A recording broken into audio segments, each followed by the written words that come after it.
No Brasil, você tem a polícia. Se você Contém não ironia. se você não faz isso, se você não fez aquilo, se você não se comporta de tal jeito, se você não. Mas a Uhum. identidade também se dá pela religião, pela raça. Um gênio com J num andar de um ministério define essas papeladas e aí é isso. Olá, você! Você já se pegou escutando música brasileira e pensando, nossa, que saudade do Brasil? Será que é isso que é ser brasileiro? Fica com a gente até o final que a gente vai falar um pouco sobre isso.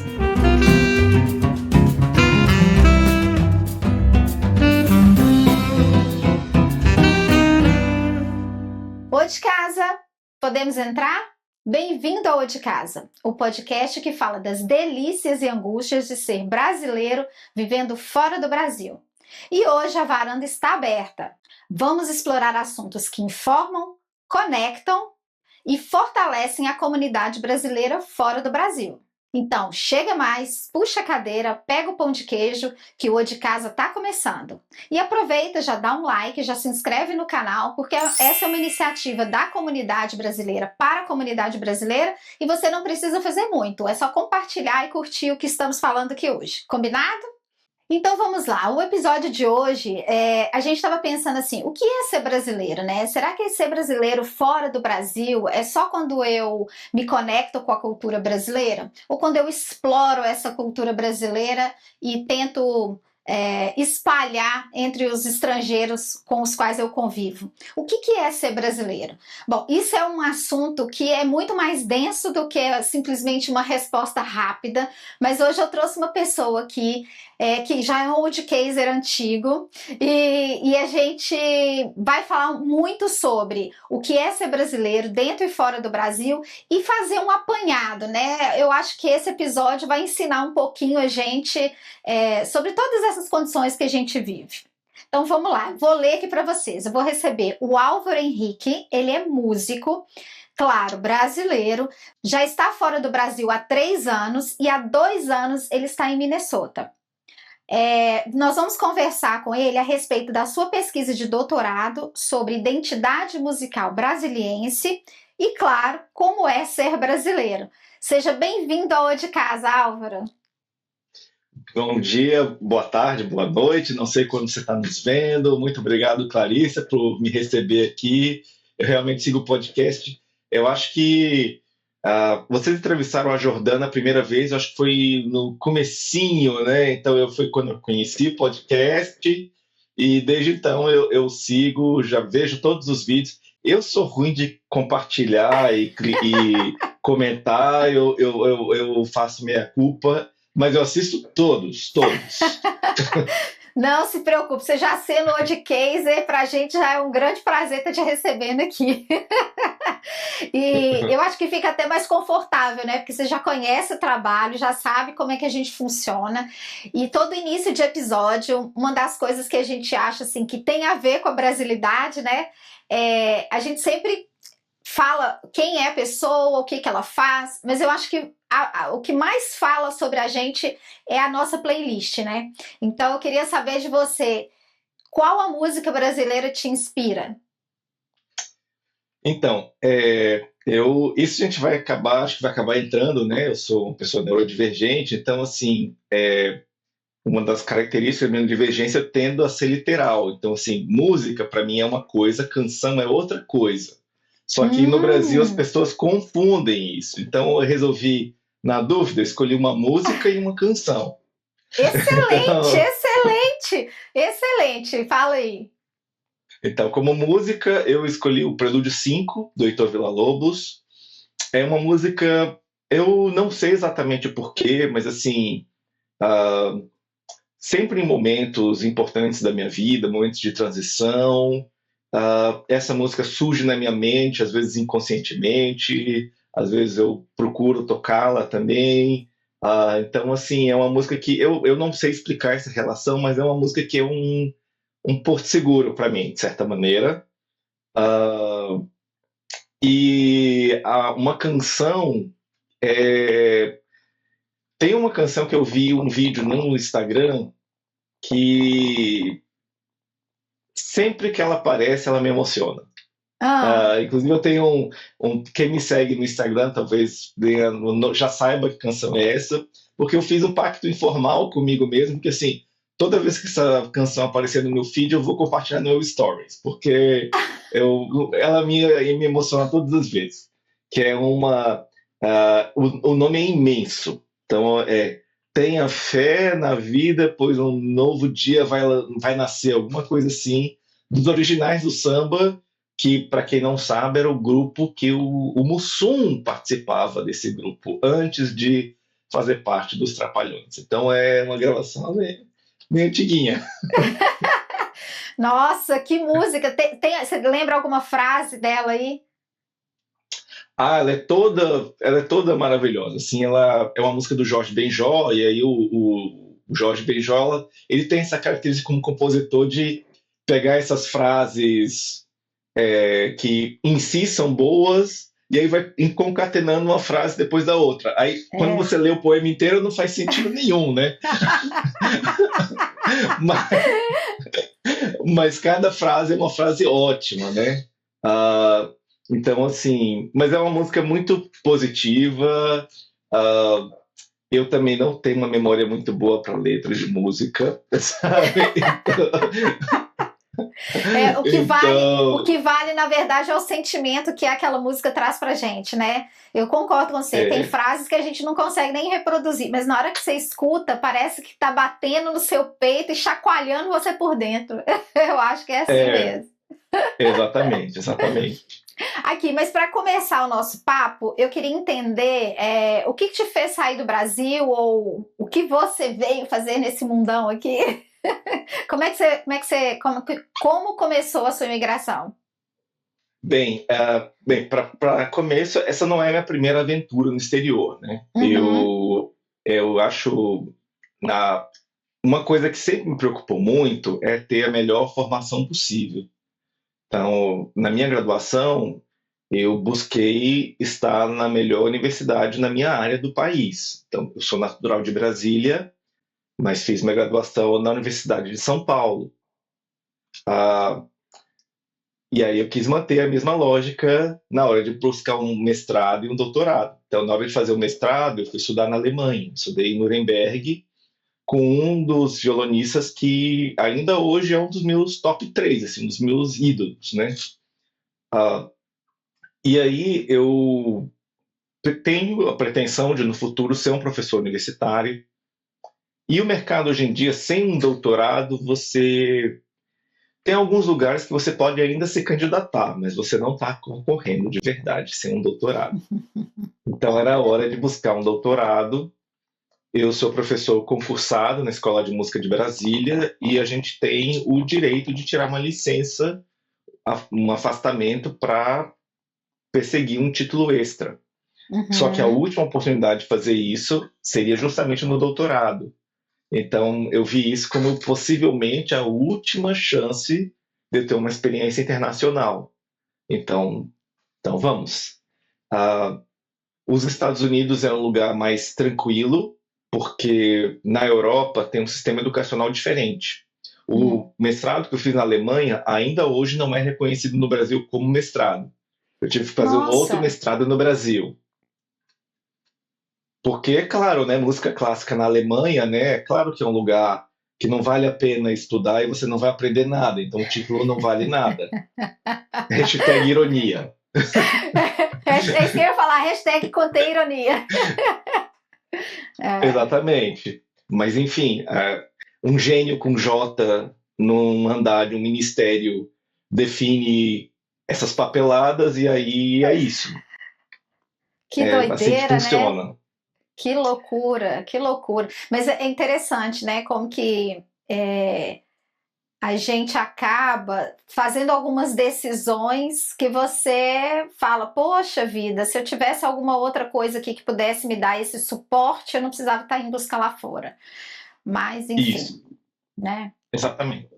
É, Exatamente. não, eu ia te perguntar o seguinte, porque você mencionou a Alemanha, eu queria só fazer uma. Ah, não sei, é bom a gente comparar, não para dizer se é melhor ou pior, mas é no sentido de lugar que você se sente mais confortável para fazer isso que você está fazendo. Qual que é o comparativo que você faz entre os Estados Unidos e a Alemanha? Olha, primeiro, os Estados Unidos é muito grande. É. Então, Minnesota não é o primeiro estado que eu vim estudar. Eu fiquei um ano na Geórgia. Uhum. E já tive a oportunidade de, em eventos de violão ou concertos, ir para Filadélfia, ir para Delaware, ir para Oregon, ir para Flórida, para as Carolinas, para as duas Carolinas. E assim, dá para perceber que aqui em Minnesota, em especial, é um lugar assim extremamente benéfico para as artes. Então é um estado que não é muito populoso, não é Uhum. muito concorrido, não tem uma concorrência muito alta, mas tem uma qualidade de vida muito boa. Então, se tem qualidade de vida, as pessoas têm tempo livre, as pessoas vão. Então, Nossa, eu acho que isso aí que você falou é perfeito, porque essa é a sensação que eu sempre tive e eu não tô na área acadêmica, entende? Então, assim, para mim que sou bailarina, né, que também trabalho com dança, tenho as artes na veia, eu sempre me impressionei e eu não conheço outros estados, nos Estados Unidos. Então, assim, para mim a referência Minnesota em cultura é muito grande. E acho legal você trazer isso, porque agora eu me sinto mais confortável de ter esse pensamento, de não ser assim, esse meu pensamento não tá solto no universo, entendeu? Eu também acho. exatamente. Eu acho que Minnesota, ela é um berço cultural mesmo. Eu acho que sim. É Isso. interessante. E a questão de financiamento, de Uhum, oportunidades, aqui ele é um negócio, é um lugar pródigo, assim, é um lugar assim, eu me sinto privilegiado por estar aqui. Outros lugares dos Estados Unidos não são nem perto do que a gente encontra aqui E, em e, e você. Minnesota. E você, quando você faz eventos e tal, o seu foco é o público brasileiro ou o público estrangeiro ou não importa? É o público que gosta da sua música? Então, para mim é indiferente. Sempre tem Uhum, brasileiros, mas assim, é porque dentro desse nicho da música clássica para violão, que assim é o nicho do nicho do nicho, isso. uh, a música brasileira é muito importante.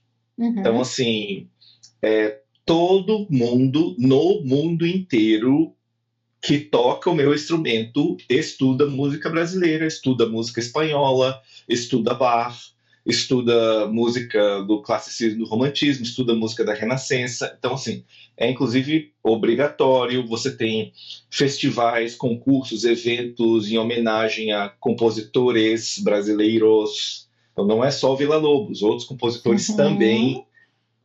Na Itália, eu brinco, até argentino tem que tocar música brasileira.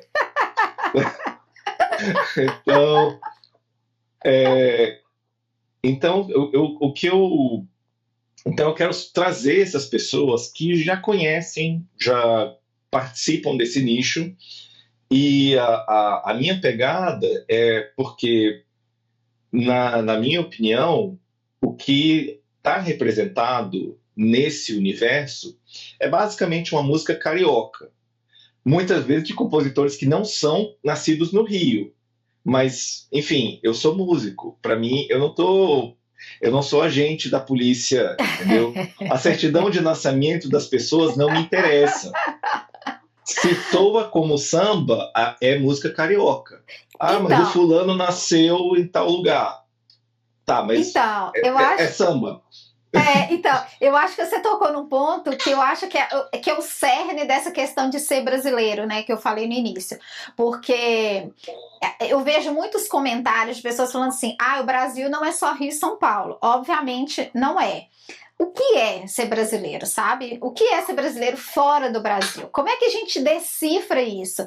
Porque eu também faço cultura, não necessariamente só para brasileiros, mas obviamente, né, a minha intenção é abranger os brasileiros, claro, até por ser da nossa própria cultura, mas às vezes eu paro nesse. Mas será que esse brasileiro se considera brasileiro quando está vendo esse tipo de cultura, sabe? Qual que é a cultura do povo brasileiro? O que é, sabe? Você entende o que eu quero dizer?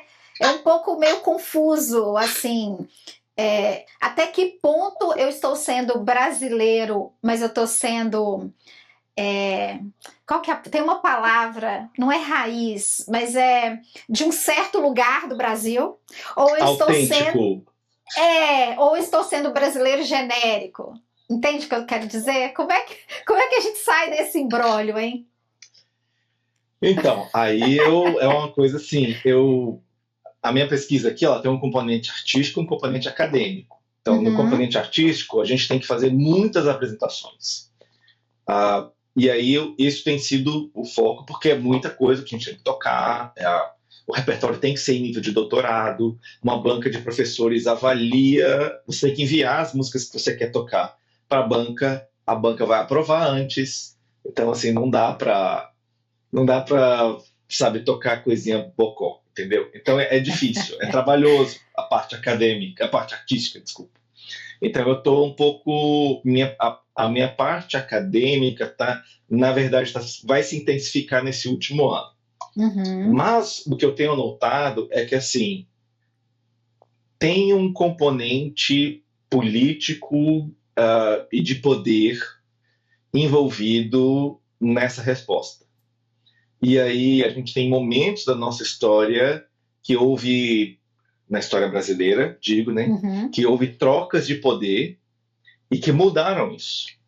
Então, vamos falar, quando aparece, pela primeira vez surge um lugar no mundo que o nome oficial é Brasil, no caso o Império do Brasil, não existia a noção de ser brasileiro.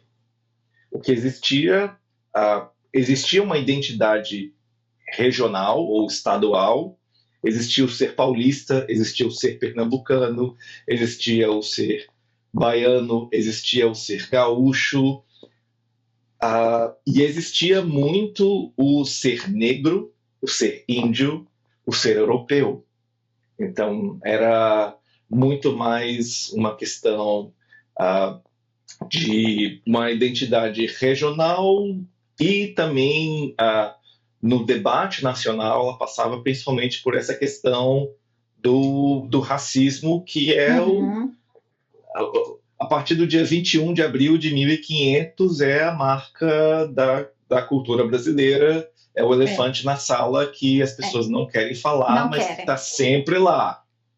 Então a gente não pode falar de Brasil sem falar de racismo.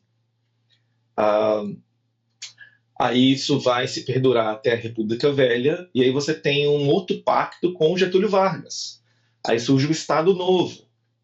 E aí o Estado Novo, que é um Estado fascista, e a ideologia fascista, ela se caracteriza por produzir unidades. Então você tem que ter um povo com uma religião, com uma música, com uma forma de crer.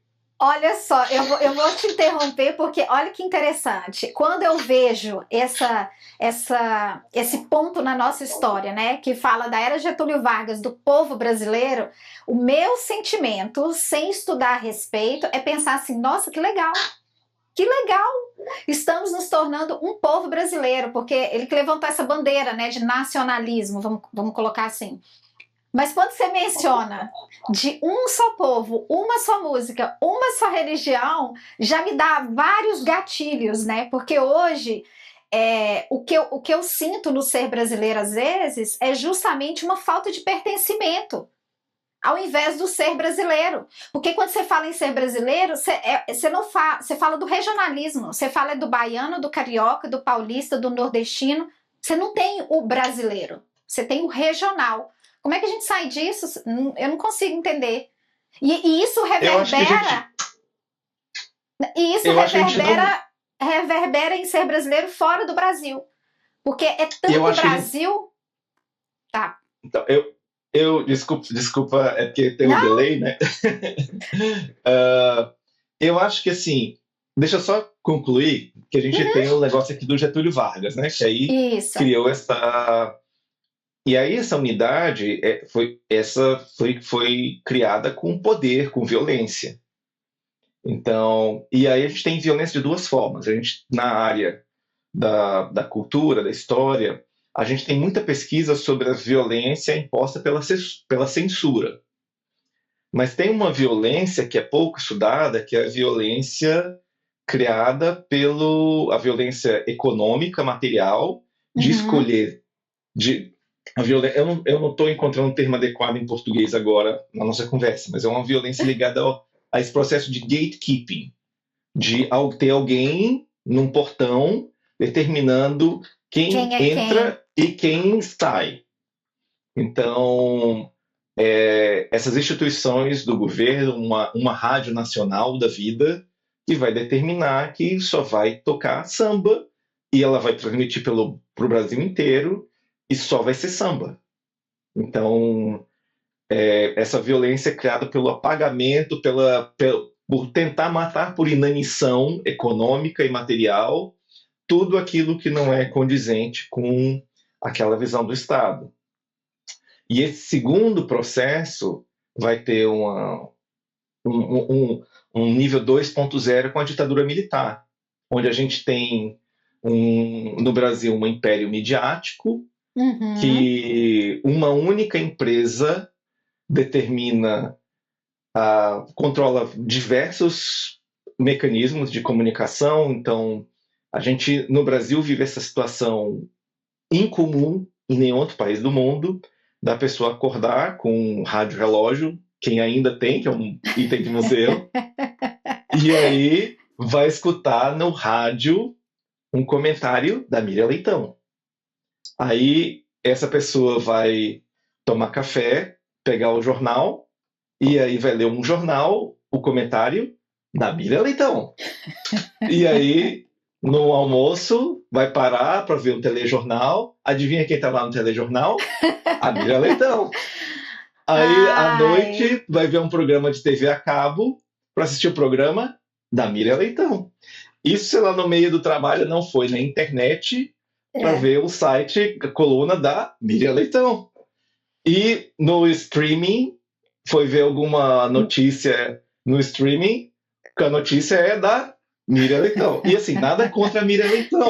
É só um exemplo de como, assim, você tem o mesmo discurso na rádio, no jornal, na TV pública, na TV a cabo, no site, no streaming. Assim, se isso não é a definição de monopólio, o que é? E eu acho que isso é tão grave, né, que a gente percebe isso, mesmo quem não quer falar sobre política, ou mesmo quem não quer falar sobre monopólio, sobre mídias, o tanto que a gente percebe isso na própria aceitação da cultura brasileira principalmente fora do Brasil, né, porque você vê vários... Pode falar. Desculpa, eu te interrompi, continua. Não, eu queria te ouvir. Você falou, ela mata o quê? Porque mata por inanição e, assim, das consequências, um dos hábitos que criam consequências terríveis é que tem essa visão extremamente estereotipada, sabe? Então, assim, como é que você vai fazer uma novela que teoricamente se passa na Bahia, nenhum ator é baiano? E eles tentam inventar um sotaque que não existe. Isso, assim, isso só o que está óbvio na cara das pessoas, né? Sem contar todos os outros tipos de estereótipos, exageros, reduções da complexidade. Porque acaba colocando vários estereótipos né? E aí você não tem uma unidade, como foi dito lá atrás, né? Que a unidade lá tinha outra carapaça, né? Era outra coisa embaixo, na verdade, da carapaça, né? Mas a unidade que a gente enxerga é pensar assim, ser brasileiro com várias culturas, com várias religiões, mas não. Eu só sou brasileiro porque eu sou católico do Sudeste, Exatamente, exatamente. né? Então E isso dificulta, principalmente para a gente que faz arte, da gente saber qual público que a gente está atingindo, no sentido da nacionalidade brasileira. Porque a gente vive preconceitos na nossa própria identidade. Então, uhum, isso para mim tem sido um pouco doloroso, sabe? claro, Porque a gente cresceu tendo uma unidade brasileira sendo engolida, vamos colocar assim, sendo engolida, que é goela abaixo, né? Jogada goela abaixo. E cada pessoa que pensa assim, não, eu não gosto de samba, eu gosto de funk, não, eu não gosto de samba, eu gosto de música clássica, não, eu não gosto de samba, eu gosto de pagode, que é um gênero do samba. Não, agora eu gosto do sertanejo. Então, assim, são várias identidades, micro-identidades, que não formam uma identidade única. Então, é bem complexo isso, e é bem difícil falar sobre isso, porque o que a gente quer não é falar mal de cada uma das percepções, mas entender que isso tudo é uma coisa no final, né? Assim como o sincretismo religioso. Outro dia eu estava vendo uma entrevista, e aí eu vou falar o programa, que é o Sem Censura, que hoje é a Cissa Guimarães que está no comando, e ela conversando com uma evangélica, e ela falou com ela: eu quero te dar o meu axé, será que você pode ser minha amiga ou você não pode ser minha amiga? E as duas começaram a entrar num embate que não teve fim na minha percepção, né? Porque ou você é uma coisa ou você é outra. Não existe você. Tudo bem, vamos supor que eu não gosto de funk, mas eu não posso achar que quem gosta é menos ou mais do que eu, entende? E eu acho que isso, no ser brasileiro, infelizmente, está muito aflorado. A gente tem essa discrepância, é, não é uma hierarquia. Eu vejo como uma hierarquia, entendeu? exatamente. Então, uma coisa que eu já encontro em vários textos uma expressão chamada de colonialismo interno. Hum, Eu não concordo totalmente com essa expressão, porque estando aqui nos Estados Unidos, estando em Minnesota, então, onde você teve o exército dos Estados Unidos efetivamente dando tiro em indígena para roubar a terra deles, dizer que o que está acontecendo no Brasil é colonialismo interno é um é, pouco fora de proporção, né? Não é é, como se os cariocas estivessem pegando seus AR-15 e invadindo Minas Gerais, entendeu? é, Então, desproporcional. é desproporcional. Mas há um processo que é muito similar ao colonialismo, que se inicia com o Estado Novo de Getúlio Vargas, é um dos legados negativos desse processo de violência, porque esse processo de violência teve ganhadores. E essas pessoas querem Sim, continuar ganhando, Clarissa. sim, Então, sim. assim, tem gente que ganha e tem muitos benefícios por essa hierarquização, por ser assimétrico, por ser desigual. Um bostinha do Rio de Janeiro vai ter muito mais sucesso do que uma pessoa extremamente mais competente de qualquer outro estado do país. Então é interessante para os bostinhas do Rio de Janeiro ter essa hierarquia, porque eles não querem melhorar, eles querem manter o seu privilégio de poder ter a oportunidade de ser bem sucedido, mesmo não sendo tão competentes. Então, Nossa, e a gente vê isso é um processo, sim, com elementos típicos de colonialismo. sim, Então, sim. e E aí é, eu concordo com você que eu acho que assim, no sonho ideal, a gente deveria voltar a ter a ideia de múltiplas identidades, sem hierarquia.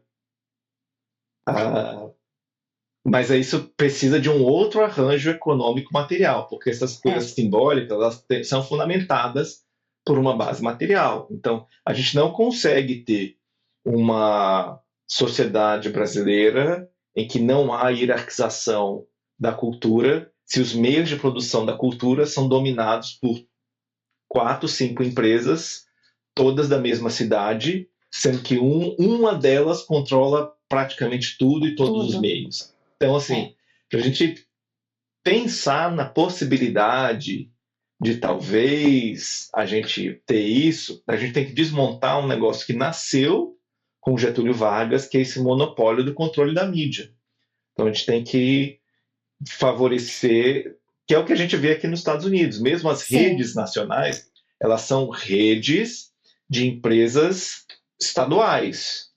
Então, a programação das empresas é principalmente estadual, e aí vai ter suas 5, 6 horas das 24, que toda a rede vai transmitir a mesma coisa. E também o nível de audiência não é tão díspare. Você não encontra aqui nos Estados Unidos uma empresa tem 85% da audiência e a outra tem 3%.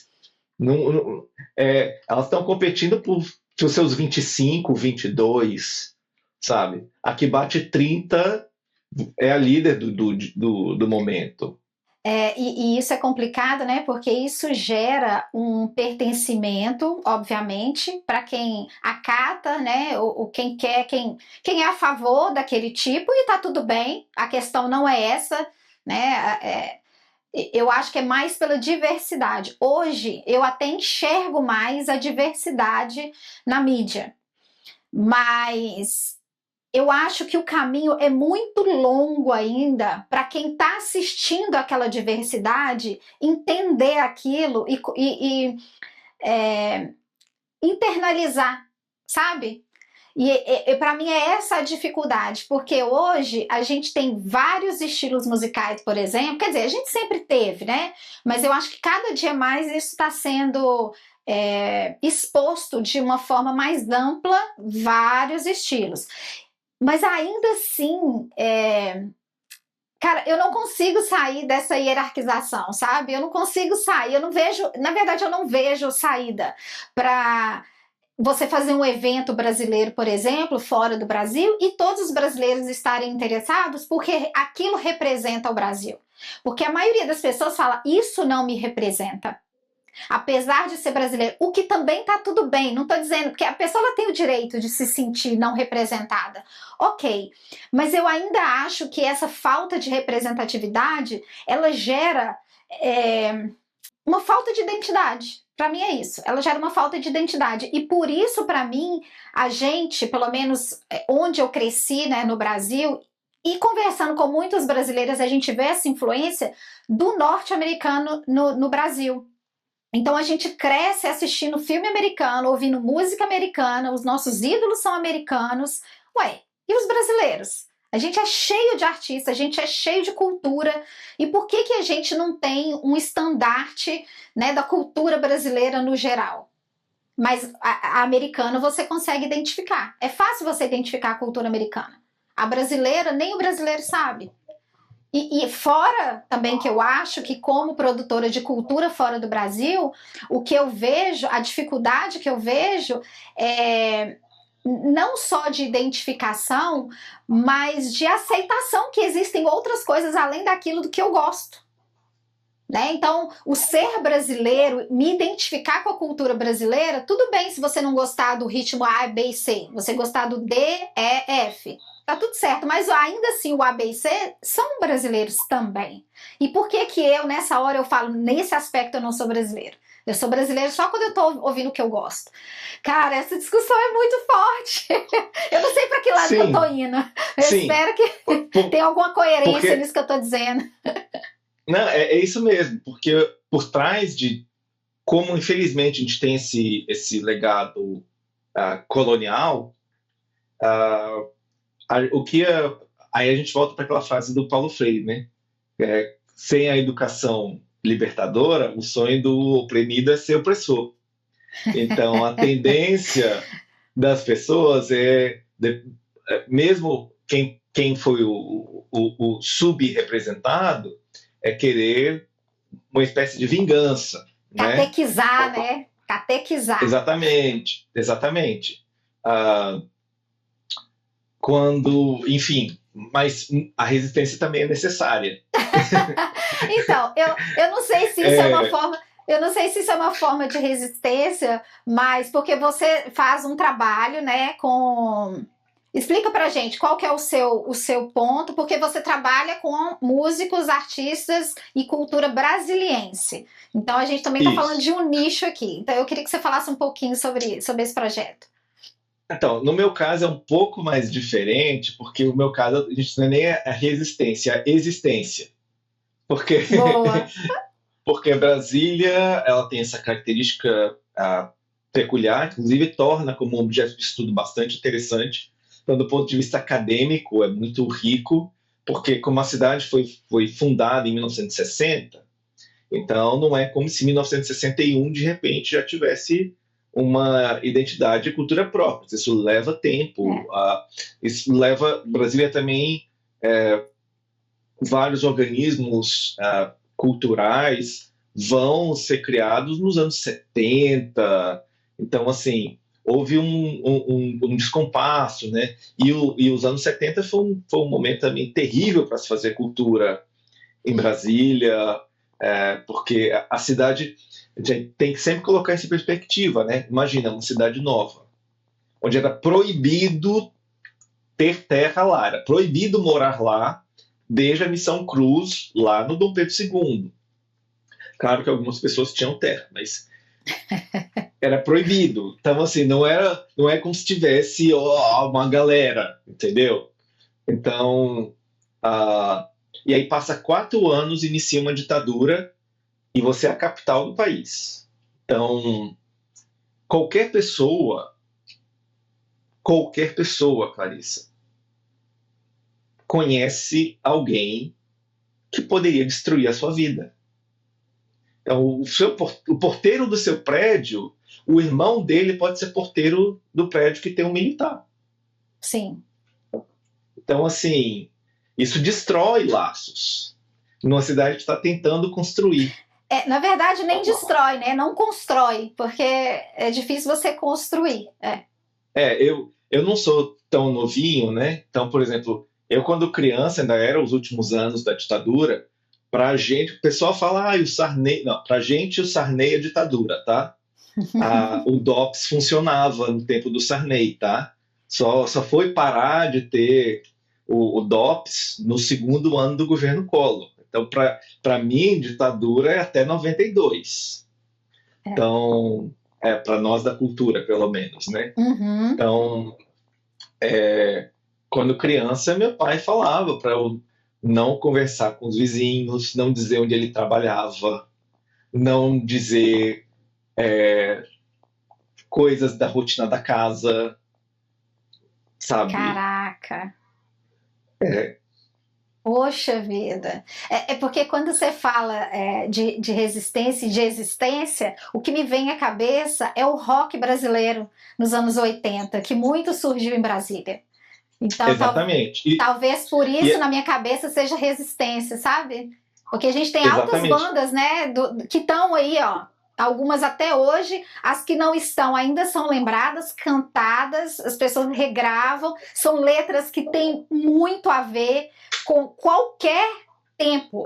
Assim, eu fico impressionada de ver hoje as músicas, por exemplo, do Legião Urbana, sabe? Sim, porque também tem essa outra característica de Brasília, em função desse contexto. Quando você tem um sufocamento da cultura, aí é aquela situação da panela de pressão. Sim. Quando sai, é para explodir, não sai de qualquer jeito. E aí eu acho que essa é uma característica da arte brasiliense como um todo. Uhum. Você citou o rock, que ganhou a mídia nacional, mas você foi em todas as áreas. Por exemplo, uma das últimas coisas que eu fiz em Brasília foi tocar em óperas de rua, onde, por exemplo, uma dessas óperas de rua do Jorge Antunes, que eu toquei, era justamente sobre o escândalo do Mensalão. Ou sobre um escândalo local chamado do Mensalão do DEM, onde o governador, inclusive, foi cassado durante o mandato. Ele foi filmado recebendo dinheiro. Ele dizia que aquele dinheiro era para comprar panetone. Então, o nome do grupo que a gente tocava era Orquestra Panetônica. Então, assim, e era uma ópera. Então, e você vai encontrar isso nas artes plásticas também. Então, assim, eu acho que um elemento dessa identidade brasiliense, porque teve esse início explosivo, é de ser uma arte de contestação, de rebeldia, até quando ela quer ser conservadora e anacrônica, né? Então, por exemplo, os Raimundos, que é um grupo que, mesmo celebrando valores extremamente retrógrados, como misoginia, homofobia, o faz de um jeito rebelde. Então, verdade. Então, isso é algo que é muito característico da identidade brasiliense. Então, a minha pesquisa, o foco eu encomendei obras para violão, consegui um edital lá do Fundo de Arte de Apoio à Cultura do DF. Aí, nesse primeiro edital, eu consegui encomendar obras para a primeira geração de compositores nascidos em Brasília. Aí agora, esse ano, nesses últimos meses, eu ganhei outras 2 grants aqui do estado de Minnesota. E aí eu estou encomendando mais obras para compositores nascidos em Brasília e também estou encomendando obras para os compositores que não são de Brasília, mas estão compondo embebidos por esse espírito da música de Brasília. Porque assim, paulista não pode compor samba, então por que não? Não vamos compor baseado na identidade de Brasília. E outra coisa também que eu ponho, né, voltando àquela questão que a gente estava falando, mais política, mais econômica, material, eu acho que boa parte também desse descompasso que você verificou entre as identidades brasileiras é porque a gente vive um momento no qual esse pacto que foi feito na ditadura militar, ele foi um pacto que refletia um país que não existe mais. Então, a gente, por exemplo, hoje a gente vive um Brasil no qual é o interior do país, é o agronegócio que nunca entrou em crise, está sempre crescendo. Agora, o Brasil industrializado, o Brasil do litoral, é o Brasil que está em decadência. E, inclusive, é curioso, eu fico super feliz. Toda semana, na Folha, no Estadão, no Globo, tem sempre algum artigo de opinião falando de como a cultura de hoje é pior que a de antes. Ou como... É fantástico, porque até eles estão percebendo que o mundo deles está chegando ao fim. O mundo em que o eixo econômico Rio e São Paulo ditava o comportamento, os valores, as ideias do resto do país, está morrendo. E isso é fantástico, eu comemoro cada um desses artigos, eu acho fantástico, celebro cada um deles. Eu acho interessante esse seu ponto de vista, mas no meu ponto de vista, eu acho preocupante porque acaba instigando as pessoas a hierarquizar ainda mais e, entre aspas, a demonizar ainda mais as coisas novas. E aí, eu acho que a discrepância ela fica maior, porque ela continua alimentando essa hierarquia na cabeça das pessoas, né? Então, tudo que é novo, claro que vai gerar um impacto, né? Um primeiro, opa, espera, o que é isso? Mas o que a gente percebe é uma negação daquilo que está nascendo, sabe? Então isso para mim é um pouco dolorido. Outro dia eu dou aula de balé e nas minhas aulas desde o Brasil eu sempre procurei dar aulas com música brasileira. Então tanto na aula quanto nas coreografias, em apresentações, eu sempre procurava trazer música brasileira. E eu achei dois fatos que eu acho interessante. Um é que eu dava aula para senhoras e eu fiz um festival que falava de filmes. E um dos filmes que eu estava representando com as minhas adultas era o filme Como Nossos Pais, né? Com a música da Elis Regina. e oito pessoas na minha classe, somente 2 conheciam Elis Regina, adultas. Sabe? Então, isso era uma coisa que me doía, e eu falava assim, então eu preciso trazer a música brasileira para as pessoas. Não estou dizendo que Elis Regina ou representa ou é a única, mas estou dando um exemplo de como o brasileiro não conhece a própria cultura, porque ele fica no nicho, né? Aquilo para ele é ou o novo que é melhor, né? Ou aquele estilo nem chegou perto de passar na casa dele, então ele não sabe nem o que é aquilo. E um outro fato é que eu dando aula de balé aqui nos Estados Unidos, eu também trago choro. Então eu sempre faço as aulas com choro. A maioria é choro, né? Porque é uma música mais melódica e dá pra fazer aula de balé e fazer coreografias. E aí já me falaram, então a sua aula de balé não é balé real. Porque o balé real, ele é feito com... E isso eu ouvi de brasileiros, tá? É feito com música clássica, com Tchaikovsky, com Strauss, entendeu? É Lago do Cisne pra lá, é o Quebra-Nozes pra lá. Eu sempre dancei balé desde os meus 5 anos de idade, conheço todas essas obras, me identifico com todas essas obras, mas eu sempre senti falta de ter uma música brasileira num balé. Entendeu? Eu sou também privilegiado, eu entendo o dilema que você vive. Os meus colegas da música orquestral vivem esse dilema, mas no violão a gente já resolveu muito bem. Então, no violão, a gente, felizmente, está bem resolvido. A gente entendeu que a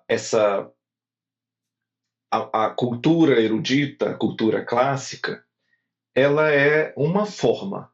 Ela é um jeito de dizer. Ela não é o conteúdo, ela não é o discurso.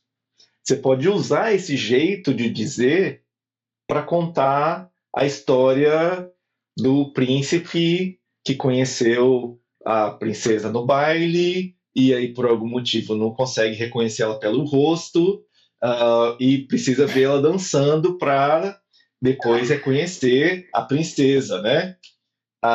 Mas você pode usar esse jeito de contar para contar uma história do Matuto que foi encontrar a Matuta na festa junina e encontrar na quermesse, entendeu? Você pode usar esse jeito de falar para contar outras histórias com outros conteúdos. Isso na minha área, eu sou privilegiado, na minha área isso está resolvido. Mas eu sei que não está resolvido em diversas outras áreas. Causa estranheza, né? Causa estranheza, nossa, estão estão pegando outra cultura e trazendo e misturando. Enfim, é bem complexo isso. Eu acho que isso tudo fala sobre o ser brasileiro, né? Então, sim. Nossa, sim. Mas a pizza de cachorro-quente todo mundo quer, né? Claro, como não? E tem que ser o cachorro-quente brasileiro, né? Exatamente. A pizza de estrogonofe, para mim, acho que é o ícone, porque estrogonofe já não é russo, já é invenção brasileira a partir do russo. Aí pega a pizza, que é italiana, aí você faz a pizza de estrogonofe, entendeu? É fantástico. É verdade. Meu Deus. Ô Álvaro, a gente conversando aqui sobre, né, o seu trabalho, sobre música brasileira, e eu sendo uma pessoa bem... Eu me considero bem pop, mas ao mesmo tempo bem clássica. E aí eu fiquei curiosa, eu já conheço o seu trabalho, mas eu acho que a audiência vai adorar te ver tocar. O que você pode trazer pra gente? Bem, Clarissa, eu acho que assim, a gente falou dessa questão da identidade de Brasília e tal, e uma coisa que me incomoda como brasiliense é que assim, não é comum entre as pessoas entenderem Brasília como parte do Planalto Central, como parte da região Centro-Oeste. Então, a gente se apega muito àquela pequena fronteira com Minas Gerais para se achar Sudeste. Mas Brasília não é. Minas já é meio duvidoso ser Sudeste, do ponto de vista cultural, pelo menos. né? Aquela parte de Minas com que a gente faz fronteira, com certeza. Então, então e aí parte da minha pesquisa é também um chá de revelação de, olha, gente, a gente é do Centro-Oeste. E o nosso gênero folclórico, nosso estilo folclórico predominante aqui na região Centro-Oeste não é o samba, é a música caipira. Então, só que por algum motivo, e aí eu acho que são motivos muito mais simbólicos do que efetivos, né? Durante muito tempo, todas as vezes que eu propus para compositores que se compusesse música para violão inspirado pela música caipira, eles achavam que era impossível porque o violão não era exatamente igual à viola caipira. Embora seja extremamente similar e no passado foram o mesmo instrumento. E aí parte da minha pesquisa artística foi provar que isso está errado. E uma das coisas que eu fiz para provar que isso é errado musicalmente, e aí na verdade tem um discurso outro por trás, tem a ver com aquelas questões que a gente falou de colonialismo interno, de hierarquização das culturas, de algumas culturas serem mais legítimas que outras. Eu resolvi fazer um arranjo de uma música para viola caipira que já é considerada no repertório da viola uma obra muito virtuosística. Então, aquela música assim para calar a boca das pessoas mesmo, entendeu? Então, essa música é Para Matar a Saudade de Minas, do Ivan Vilela.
Legal. Álvaro, mas olha, eu gostei muito desse nosso papo. Eu acho que esse papo não acaba aqui, né? Nós não temos a verdade absoluta, jamais, mas a gente tem o nosso ponto de vista, né? Eu acho que todo ponto de vista deve ser considerado. E eu sei que você, como odiquês, aí também depois de ter falado isso tudo sobre o que é ser brasileiro, vem a pergunta que você mais temia. Sim, Que não sim. pode nunca ser respondida com sim ou não. Não é uma pergunta... Sim. Eu acho que é uma pergunta muito capciosa no final das contas, porque quando a gente para analisar, e eu já vi várias pessoas que falam assim, nossa, quando eu li essa pergunta, eu falei, fácil, mas na hora de responder... Então fala pra gente, Álvaro, morar fora do Brasil te tornou menos ou mais brasileiro e por quê?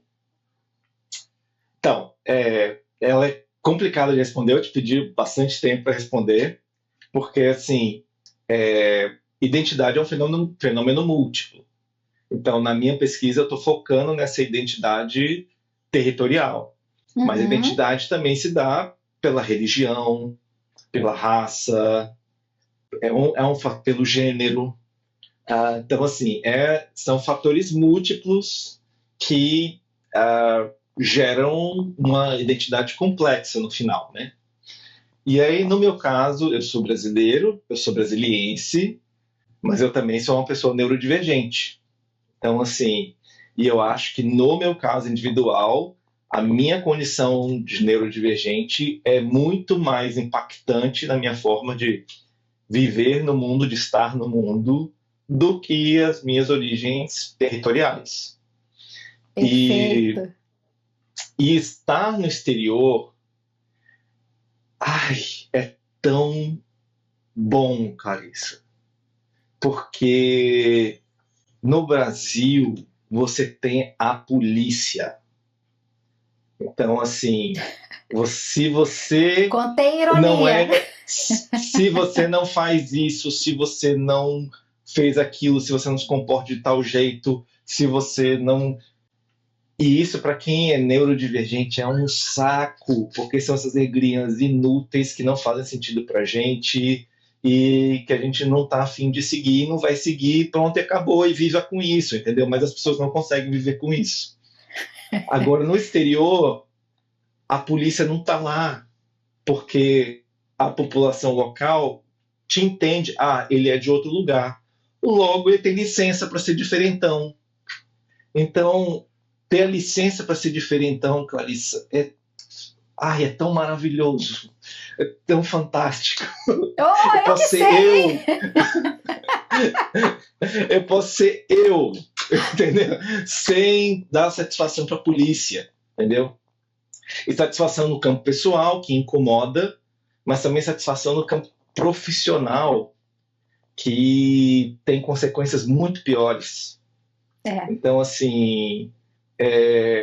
tá longe da polícia é fantástico, sabe? Então, assim, estar fora do Brasil me deixou mais, acima de tudo, me deixou mais livre para eu poder ser quem eu sou. Nossa! Agora, sobre a questão da identidade territorial, então, não é a primeira vez que eu saio do Brasil. Voltando também à questão da neuroatipicidade, então uma das coisas que a gente faz bastante é o tal do masking, que é vestir... Não, além dessa questão, tem o conceito de máscara social, mas o masking é muito mais. É simplesmente você fingir ser uma pessoa que você não é, só para agradar a polícia. Então, na minha primeira experiência morando fora, na Alemanha, eu usei muito o masking como parte da minha inserção na comunidade brasileira lá na Alemanha. E dessa vez, depois de alguns anos de terapia, eu decidi, quer saber? Não. Não preciso de máscaras. Não estou afim. Então, por exemplo, eu vejo que eu estou muito mais brasiliense. Mas para a maioria das pessoas, isso significa ser menos brasileiro. Mas eu não tô nem aí, eu tô podendo ser eu. Tá ótimo, tá ótimo, Isso. tá ótimo, tá ótimo. Então, assim, pode julgar à vontade, mas eu tô melhor. Então, assim, eu acho que, aí no final das contas, vamos fazer a tabela verdade. Ah, Do ponto de vista, eu tô menos brasileiro porque eu tô mais eu. E mais individual e menos coletivo. Eu tô mais brasiliense. Mas eu tô menos no estereótipo do brasileiro. Então, eu não sei no final como é que fica aí nessa equação. Mas eu tô olha, bem. na verdade, eu não sei se isso também importa, sabe? Porque eu acho que é isso, é você encontrar a sua identidade. Não importa se é brasileiro ou se não é brasileiro. O importante é o que a gente sente e como é confortável para a gente ser. Né? Eu acho que é esse que é o X da questão. Então, quando a gente propõe essa brincadeira de ser brasileiro fora do Brasil, é muito mais sobre você estar confortável com quem você é, onde você esteja. Nossa, eu adorei a sua Uhum. resposta. É. Adorei a sua resposta. Nossa, a gente podia ficar aqui, olha, eu já te convido, né? Se você quiser voltar para a gente Sim. falar de outros assuntos, você é super bem-vindo. Eu adorei a conversa. Eu acho que foi muito esclarecedora, principalmente para essa nossa pergunta, né, do de casa. Eu acho que isso Uhum. faz a gente pensar muito, né? O que que a gente. Se a gente está sendo polícia ou a gente está sendo policiado. Uhum. Uhum. Olha Sim. aí! Olha aí o que ficou de Sim. reflexão nesse episódio. Isso é Sim. forte. E aí eu Sim. fiquei pensando aqui, se a gente tivesse aqui uma máquina do tempo, você pudesse voltar antes de você ter saído do Brasil, o que você diria para esse Álvaro que ainda estava lá no Brasil? Nossa, essa é uma boa pergunta. Quando eu escuto essa pergunta, eu entendo por trás uma, uma, uma questão sobre o que se precaver antes ou o que você se arrepende, o que você gostaria de ter feito diferente, no final das contas. Então, para mim é difícil responder porque, na verdade, eu não me arrependo. Eu acho que eu me preparei, não foi uma coisa que eu fiz de qualquer jeito. Uhum. Eu tenho um plano, fiz um plano para vir para os Estados Unidos. Eu já tenho um plano para voltar. Então, assim, não foi o que aconteceu quando fui na Alemanha. Então, para a Alemanha, eu fui para a Alemanha com uma mala e um violão. E aí, quando terminou, eu voltei para o Brasil e tudo que eu tinha era uma mala e um violão. Eu não tinha um emprego, eu não tinha nada, entendeu? Então, dessa vez não está sendo assim. Se eu tiver que ficar, eu vou ficar bem. Se eu tiver que voltar, eu vou voltar bem. Eu tenho um plano para voltar. Então, nessa minha, eu acho que o que eu aprendi na primeira saída, eu já falei Eu para estava mim mesmo na pensando nisso. segunda. Porque o que eu acho que eu diria para a primeira saída, então, que foi o que eu estou fazendo na segunda, é voltar é muito pior que sair. Porque, do ponto de vista, especialmente do ponto de vista profissional, que acontece, minha experiência, pelo menos, Clarissa, tá? Uhum, uhum. Enquanto a gente sai e está se qualificando e está querendo ser o melhor na sua área, as pessoas que estão ficando estão fazendo panelinhas para se proteger de você. E com seu nome, com seu sobrenome assinado e carimbado. Não é genérico, não. É muito, talvez porque o meu nicho é muito Uhum. limitado, então talvez essa minha experiência seja extremamente pessoal.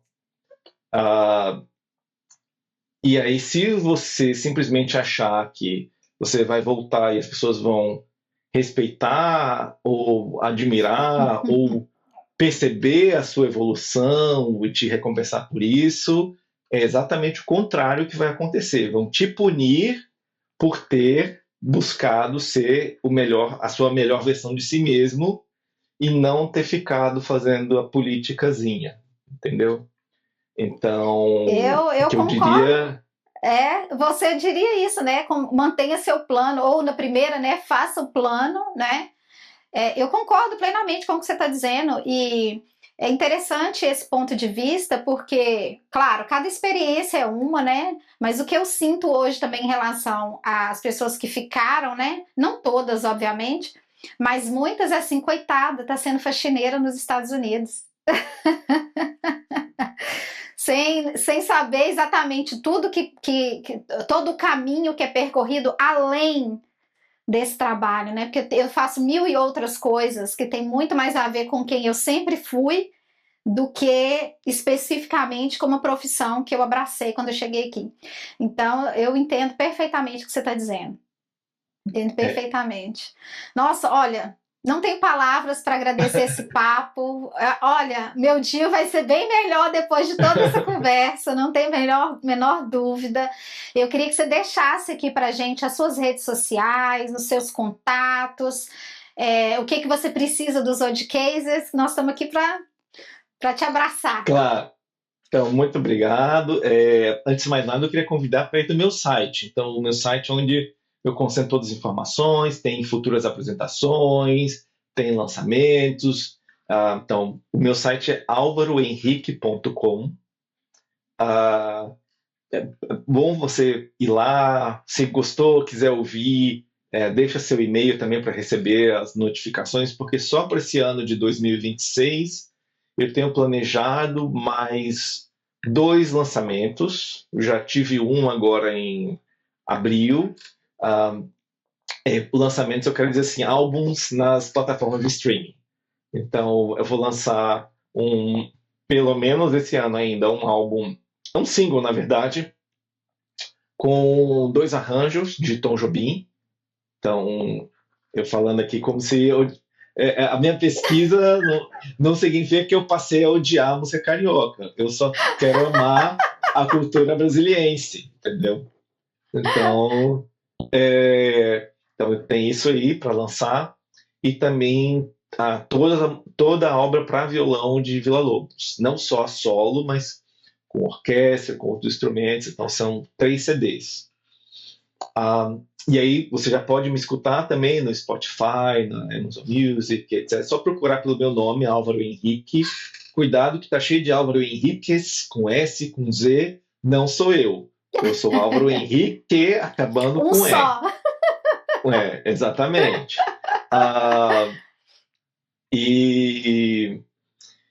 E aí tem um YouTube também, youtube.com/Álvaro Henrique. No Facebook é Álvaro Henrique Fanpage. E no Instagram, algum homônimo meu foi mais rapidinho. Aí eu tô lá como Álvaro Henrique Guitar. Maravilha! Eu vou deixar também a descrição aqui todos os seus contatos aqui na descrição do vídeo. E, de novo, muito obrigada. Espero nos encontrarmos pessoalmente em breve. Sim. E você, Oddcaser, todo domingo tem episódio novo no canal. Fique sempre ligado com a gente, siga nas redes sociais, vai lá no Instagram, dá uma moral pra gente também. E para ter certeza que você chegou até o fim desse episódio, coloque aqui pra gente, #SerBrasileiro. Beleza? A gente se encontra por aí. Tchau, pessoal! Ô de casa!